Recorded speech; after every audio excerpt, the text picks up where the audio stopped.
সম্মানিত হাজিরিন, বলতেছিলাম তিরমিজি শরীফের হাদিস, নবীজি সাল্লাল্লাহু আলাইহি সাল্লাম মসজিদে নববীতে আসলেন, সূরা ইখলাস তেলাওয়াত করে আবার হুজরা মুবারকে চলে গেলেন। সাহাবায়ে কেরামের মন ভরল না। কেউ কেউ চিন্তা করতেছে, বলতেছে যে নবী তো কোরআনের 3 ভাগের 1 ভাগ তেলাওয়াত করে শোনানোর কথা ছিল, ওয়াদা ছিল, তাই আমরা জমায়েত হয়েছি। তো নবী চলে গেলেন। আবার কেউ কেউ বলে, আরে বেটা থাম, হয়তো কোনো ওহী আসছে, এই জন্য হুজরা মোবারকে গেছে, আবার আসবে। এই যে সাহাবায়ে কেরামের কথাপতন, কথা বলতেছে, আলোচনা করতেছে, নবী শুনিনি, নবী শুনতেছেন। হুজরা মোবারক একেবারে মসজিদে নববীর সাথেই ছিল, নবীজি শুনতেছেন। আল্লাহর হাবিব আবার হুজরা মোবারক থেকে মসজিদে নববীতে আসছেন, এসে বলতেছেন, ও আমার সাহাবীরা, একবার সূরাতুল ইখলাস তেলাওয়াত করলে আল্লাহ তাআলা তার আমল নামায় কোরআনের 3 ভাগের 1 ভাগ তেলাওয়াত করার সওয়াব দিয়ে দেয়। তাহলে 3 বার তেলাওয়াত করলে 1 খতম, 3 বার তেলাওয়াত করলে 1 খতম। তাই উলামায়ে কেরাম কথা বলেন, সূরা ইখলাস 3 বার তেলাওয়াত করেন, আল্লাহ তাআলা আপনার আমল নামায় 1 খতম কোরআনুল কারীমের সওয়াব দিয়ে দিবেন। আল্লাহর কাছে অভাব আছে? আমাদের কাছে অভাবের শেষ নেই, অভাবেরও অভাব লেগে থাকে, কিন্তু আল্লাহ তাআলার কাছে অভাবে বলতে কিছু নাই, আল্লাহর খাজানায় অভাব নেই। এই জন্য নবীজি সাল্লাল্লাহু আলাইহি সাল্লাম বলেন, মান ক্বারাআ কুল হুয়াল্লাহু আহাদ হাত্তা ইয়াখতিমাহা জাআলা বানাল্লাহু লাহু কসরান ফিল জান্নাহ। নবীজি বলছেন, এই ছোট্ট সূরা ইখলাস কেউ যদি 10 বার পড়ে, আল্লাহ তাবারক ওয়া তাআলা তার জন্য জান্নাতে একটা ঘর বানায় দেয়।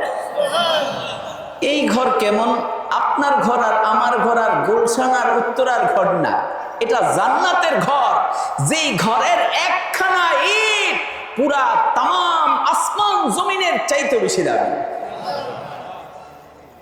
তাহলে কেউ যদি 10 বার সূরাতুল ইখলাস পড়ে, তাহলে কয়টা ঘর বানায় দিবেন? একটা ঘর বানাবেন। একটা কসরান মানে ঘর না, কসরান মানে হইল রাজপ্রাসাদ বানায় দিবেন, একটা মহল বানায় দিবেন।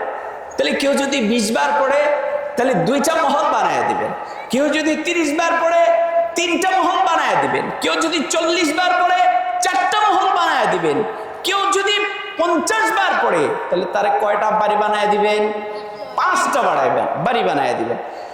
এবার হযরত ওমর রাদিয়াল্লাহু আনহু বললেন, ফাতাস্তাকসিরু ইয়া রাসূলুল্লাহ, ওগো আল্লাহর হাবিব, তাহলে সূরা ইখলাস পড়লে যদি জান্নাতে বাড়ি বানানো যায়, তাহলে আমরা বেশি বেশি পড়বো আর জান্নাতে বেশি বেশি বাড়ি বনবে। যত বেশি পড়বো তত বেশি জান্নাতে আমাদের জন্য বাড়ি হবে। ফানাস্তাকসিরু ইয়া রাসূলুল্লাহ, তাহলে আমরা বেশি বেশি পড়বো আর জান্নাতে বেশি বেশি বাড়ি হবে। হাবিবে কিবরিয়া বলেন, আল্লাহু আকসারু ওয়া আতিয়াব, তুমি যত বেশি পয়রা জান্নাতে বাড়ি বানাইতে পারো, আল্লাহ তাআলা এর চাইতে আরো বেশি দিতে পারে।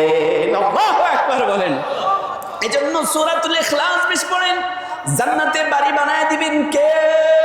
আল্লাহ জান্নাতে বাড়ি বানায় দিবেন। দুনিয়ার মধ্যেও দেখা যায়, কেউ যদি একটা বাড়ি বানায়, বলে লোকটা সফল হয়ে গেছে, সুন্দর করে একটা বাড়ি বানাইছে।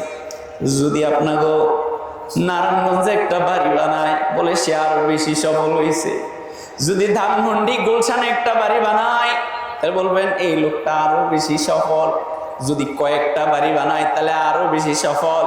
এই লোকটা যদি আমেরিকাতে বাড়ি বানায়, তাহলে মনে করে সর্বোচ্চ সফলতার শিখরে উঠে গেছে। ঠিক কিনা বলেন? আর হাবিবে কিবরিয়া নবী বলেন, যদি কেউ 10 বার সূরাতুল ইখলাস তেলাওয়াত করে, কেবলমাত্র তেলাওয়াত করে তরজমা বোঝার দরকার নাই, মতলব বোঝার দরকার নাই, আমল করার দরকার নাই, শুধু তেলাওয়াত করলো, গুনগুন গুনগুন গুনগুন করে তেলাওয়াত করলো, তাহলে 10 বারের বিনিময়ে আল্লাহ তাআলা জান্নাতে 1 মহল বানায় দেন। আবু যর গিফারী রাদিয়াল্লাহু আনহু যাইতেছিলেন, আল্লাহর হাবিব জিবরাইলের সঙ্গে বসা।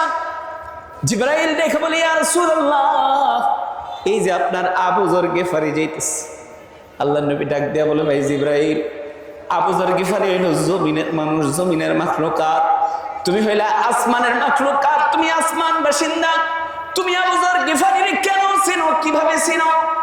জিবরাইল বলে, ইয়া রাসূলুল্লাহ, আমি শুধু একাই আবু যর গিফারির চিনি না, বরং আবু যর গিফারিকে দুনিয়ার মানুষ যত না চিনি, আসমানের ফেরেশতারা আবু যর গিফারির ইচ্ছাইতে বেশি চিনি। আল্লাহ নবী বললেন, জিবরাইল কেমনে চিনে, কোন গুণের কারণে চিনে, কোন আমলের কারণে চিনে? জিবরাইল বলেন, ইয়া রাসূলুল্লাহ সাল্লাল্লাহু আলাইহি ওয়াসাল্লাম, আবু যর গিফারির মধ্যে দুইটা খাসলত আছে, দুইটা গুণ আছে। একটা হইল আবু যর গিফারি, তার মধ্যে নম্রতা আছে, তাওয়াজু আছে, নিজেকে নিজে সব সময় ছোট ছোট ছোট ছোট মনে করে, নিজেকে নিজে কখনো বড় মনে করে না। দুই নম্বর গুণ হইল আবু যর গিফারি সব সময় সূরাতুল ইখলাস তিলাওয়াত করে, আল্লাহু আকবার। এই দুই গুণের কারণে আসমানের মধ্যে আবু যর গিফারি প্রসিদ্ধ, জমিনের মধ্যে আবু যর গিফারি প্রসিদ্ধ। বলেন, আয়াতুল কুরসির এখনো ফজিলতেই যেতে পারে না, কেন এটা ফজিলতপূর্ণ হইল? এই রিজনটা বয়ান করতে করতে আলহামদুলিল্লাহ আমাদের সময় শেষ হয়ে গেছে। আবার যদি কখনো সুযোগ হয় আয়াতুল কুরসির তাফসীর আরো ফজিলত পড়লে দুনিয়াতে কি ফায়দা হবে, আখিরাতের একখানা ফজিলত বললাম, আয়াতুল কুরসি পড়লে সোজা কোথায় যেন জান্নাতে চলে যাবে। এই জন্য প্রত্যেক ফরজ নামাজের পরে আয়াতুল কুরসি পড়বেন, শোয়ার সময় আয়াতুল কুরসি পড়বেন, বাচ্চাদেরকে আয়াতুল কুরসি পড়ে ফু দিবেন, দেখবেন এই বাচ্চাদেরকে জিন ভূত নজর কিচ্ছু লাগবে না। নিজে আয়াতুল কুরসি পড়ে শুবেন, দেখবেন চোর ডাকাত কোনো কিচ্ছু ঢুকবে না। এই সবগুলো কথার প্রমাণ আমি হাদিস দ্বারা দিতে পারতাম, কিন্তু সময় কম। যতটুকু বললাম আমল করার তৌফিক দান করেন সকলে বলে আমিন। ওয়া আখিরু দাওয়ানা আলহামদুলিল্লাহি রাব্বিল আলামিন। আসসালামু আলাইকুম ওয়া রাহমাতুল্লাহি ওয়া বারাকাতুহু।